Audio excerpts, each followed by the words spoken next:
چونکہ میں نے جمشید سے کلا رانی بائی کے بارے میں اپنے ساتھ گزرے ہوئے مافوق الفطرت واقعات کا بالکل ذکر نہیں کیا تھا، اس لیے اب بھی میں نے اسے یہ نہ بتایا کہ ویران علاقے کے اندھے تہہ خانے میں میرے ساتھ کیا گزری، اور پھر کیسے دیوار میں روشنی کا ایک دائرہ اپنے آپ ظاہر ہو گیا اور اس دائرے کے اندر باہر جانے کا ایک راستہ مل گیا۔ اس خیال سے کہ جمشید اس واقعے کو میری دماغی کمزوری پر محمول نہ کرے، میں نے کہا میرا خیال ہے یہ کسی جن بھوت یا اسیب کی کارستانی ہے۔ ایک بار امرتسر میں جب میں چھوٹا سا تھا تو پہلے بھی ایک جن مجھے گھر سے اٹھا کر بڑی نہر پر لے گیا تھا اور وہاں مجھے نہر کی سیر کروانے کے بعد گھر لا کر چھوڑ گیا تھا۔ جمشید نے انتہائی تعجب کے ساتھ کہا، شاید ایسا ہوا ہو، لیکن کسی جن بھوت کو کیا ضرورت تھی کہ وہ میری شکل بنا کر تمہارے پاس میٹرو سنیما ہاؤس میں آتا؟ وہ ویسے بھی تمہیں وہاں سے اٹھا کر لے جا سکتا تھا۔ یہ بات میری سمجھ سے بھی باہر تھی۔ میں اس کے بعد وہیں صوفے پر ہی سو گیا۔ دوسرے روز 11 بجے اٹھا، نیچے جا کر جمشید کی گاڑی کا باغور معائنہ کیا۔ اس کی گاڑی کا انجن غائب تھا۔ یہ وہی گاڑی تھی جس پر جمشید کی شکل کا جن بھوت یا وہ جو کوئی بھی تھا سوار ہو کر میرے پاس میٹرو سنیما آیا تھا۔ لیکن جمشید کے ایک مستری نے مجھے بتایا کہ جمشید صاحب کی گاڑی کا انجن تو 3 روز سے باہر نکلا ہوا ہے۔ میرے ساتھ اوپر تلے 2-3 اس قسم کے واقعات گزرے تو میں گھبرا گیا۔ جان سب کو پیاری ہوتی ہے۔ مجھے یقین ہو گیا تھا کہ کلا رانی بائی کے زرد پوش کان کی بدرو میری دشمن بن گئی ہے، کیونکہ میں نے قلعے کی حسین و جمیل رانی کی روح یا بدرو کو اس مرتبان سے آزاد کر دیا ہے جس میں زرد پوش کہن نے رانی کو قتل کرنے کے بعد بند کر کے چبوترے کے اشگاہ میں چھپا دیا تھا۔ زرد پوش کہن کی بدروح اپنی غلام بدروحوں سے 3 بار مجھ پر قاتلانہ حملہ کرا چکی تھی، لیکن قدرت کی کوئی خفیہ طاقت میری مدد کر رہی تھی اور اس نے ہر بار مجھے اس شیطانی زرد پوش کی بدروح کے حملے سے بچا لیا تھا۔ میں نے سوچا کہ میں بمبئی سے چلا ہی جاؤں تو اچھا ہے، یہاں رہا تو زرد پوش شیطان میرا پیچھا نہیں چھوڑے گا۔ اس زرد پوش پجاری کا نام رانی بائی کے قلعے والی پر اسرار حسین عورت کی روح نے رگھو بتایا تھا۔ اس حسین عورت نے مجھے اپنا نام نہیں بتایا تھا، لیکن اس نے مجھے خبردار کر دیا تھا کہ تم نے مجھے مرتبان سے آزاد کر دیا ہے، اس کی وجہ سے رگھو تمہاری جان کا دشمن بن گیا ہے۔ وہ تمہیں جان سے مار دینے کی ہر ممکن کوشش کرے گا، لیکن تمہاری حفاظت مجھ پر فرض ہو گئی ہے۔ میں نے ان حالات کے پیش نظر فیصلہ کر لیا کہ بمبئی میں نہیں رہوں گا، واپس امرتسر چلا جاؤں گا۔ ویسے بھی حالات دن بدن خراب ہوتے جا رہے تھے۔ پنجاب کے 1-2 شہروں میں فسادات بھی شروع ہو گئے تھے۔ جب میں نے جمشید سے کہا کہ میرا امرتسر واپس جانے کا ارادہ ہے تو اس نے کسی قسم کا اعتراض نہ کیا، بلکہ کہنے لگا، میں نے تو تمہیں پہلے ہی کہا تھا کہ امرتسر جا کر اپنی تھوڑی سی جو زمین اور پھلوں کا ایک باغ ہے وہ فروخت کر ڈالو۔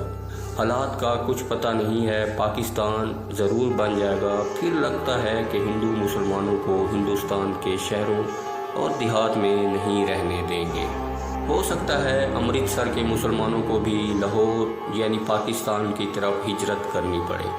ان تمام حالات کو دیکھتے ہوئے آخر میں ایک روز ممبئی سے امرتسر کی جانب روانہ ہو گیا۔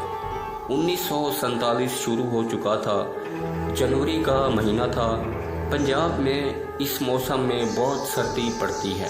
حالات ابھی نارمل تھے، فضا میں کشیدگی ضرور تھی۔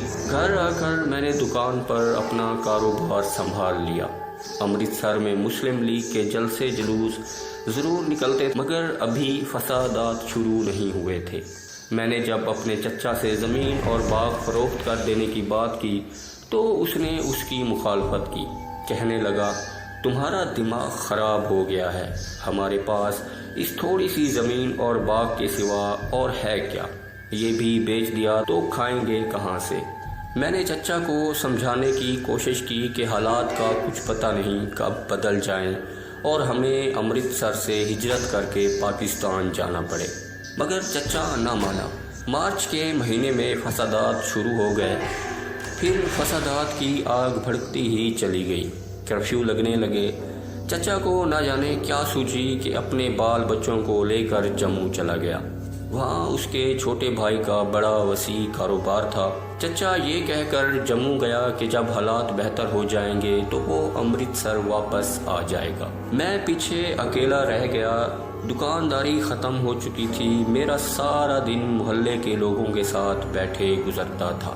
فسادات تیز ہوتے گئے یہاں تک کہ 14 اگست کا دن قریب آ گیا۔ مشرقی پنجاب سے مہاجرین کے لیے بٹے قافلے پاکستان کی طرف ہجرت کر رہے تھے۔ ہمارا محلہ ہندو سکھوں کے محلوں میں گھرا ہوا تھا۔ حملے کا ہر وقت خطرہ رہتا تھا، لیکن امرتسر کے مسلمان بڑی دلیری کے ساتھ فسادیوں کے ہر حملے کا ڈٹ کر مقابلہ کر رہے تھے۔ لیکن جب ڈوگرا اور ہندو گورکھا فوج بھی فسادیوں کے ساتھ مل گئی تو حالات نازک شکل اختیار کر گئے۔ پھر بھی ہماری گلی کے مسلمان پاکستان ہجرت کرنے کے لیے ان ٹرکوں کے انتظار میں تھے جنہوں نے انہیں پاکستان پہنچانا تھا۔ ٹرک تو کوئی نہ آئے مگر ڈوگرا فوج آ گئی۔ فوج نے دستی بموں سے گلی کے منہ پر چڑھا ہوا لوہے کا دروازہ اڑا دیا تھا۔ گلی میں افراتفری مچ گئی، جس کا جدھر منہ اٹھا دوڑ پڑا۔ میں بھی ایک مکان کے خفیہ دروازے میں سے نکل کر ساتھ والے بازار میں آ گیا۔ شام کا وقت تھا، بازار سنسان پڑا ہوا تھا، کہیں کہیں انسانوں کی لاشیں پڑی ہوئی تھیں۔ سامنے ایک مکان میں آگ لگی ہوئی تھی۔ ریلوے لائن کے پار مہاجرین کا ایک کیمپ تھا، جہاں سے مہاجرین کو مال گاڑیوں کے ذریعہ واہگہ یعنی پاکستان کے بارڈر تک پہنچایا جانا تھا۔ میں اس کیمپ میں جانا چاہتا تھا۔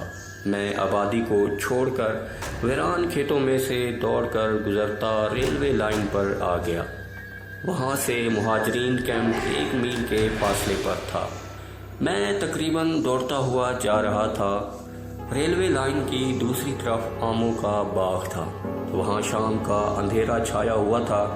اچانک مجھے جے بجرنگ بلی کے نعروں کی آواز سنائی دی۔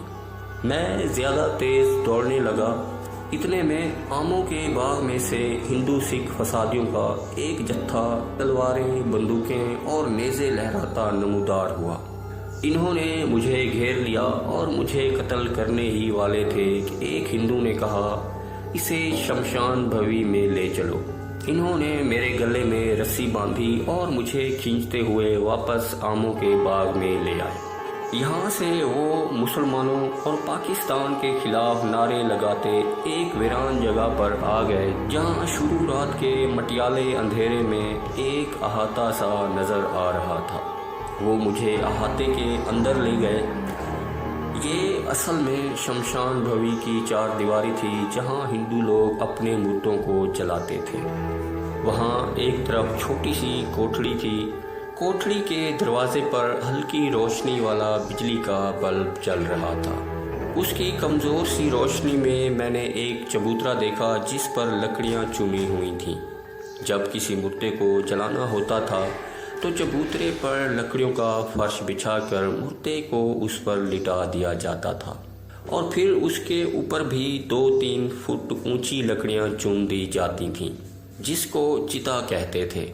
اس کے بعد مردے کا کوئی بیٹا یا قریبی عزیز چتا کی لکڑیوں پر گھی یا تیل چھڑک لکڑیوں کو آگ دکھاتا تھا اور چتا مردے سمیت جلنے لگتی تھی۔ میں سمجھ گیا کہ چتا میں پہلے سے کوئی مردہ موجود ہے جس کو کسی وجہ سے ابھی جلایا نہیں گیا۔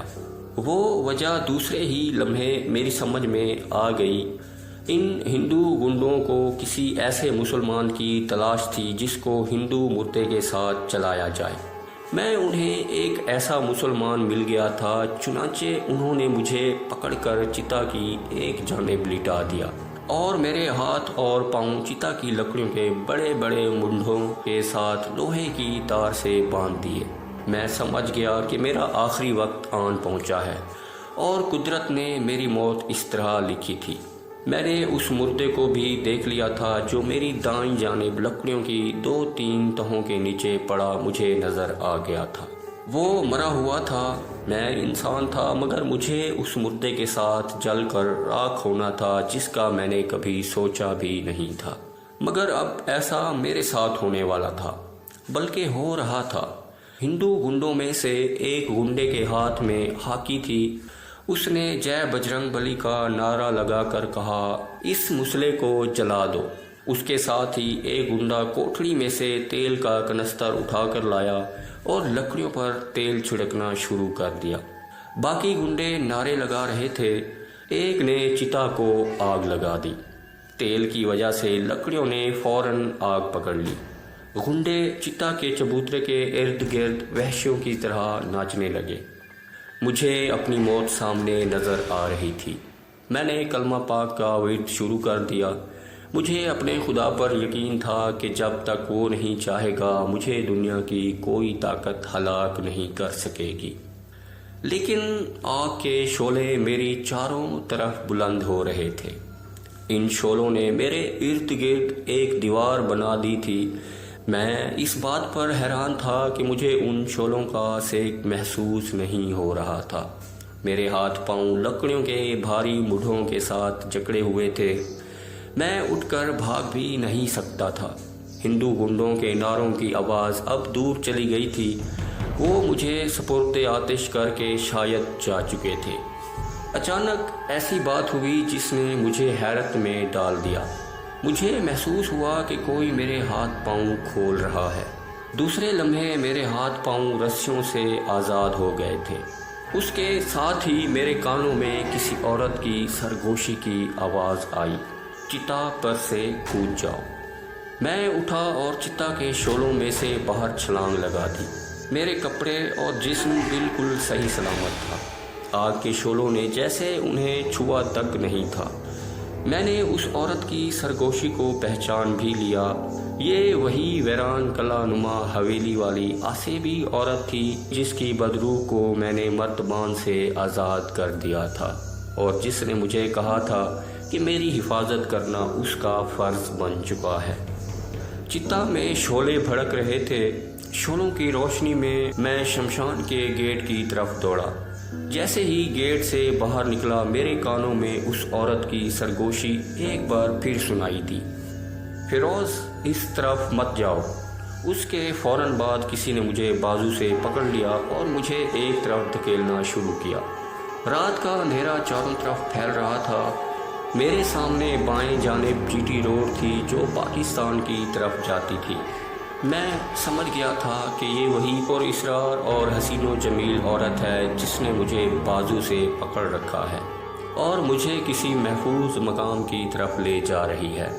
وہ مجھے جی ٹی روڈ سے ہٹا کر کھیتوں میں لے جا رہی تھی۔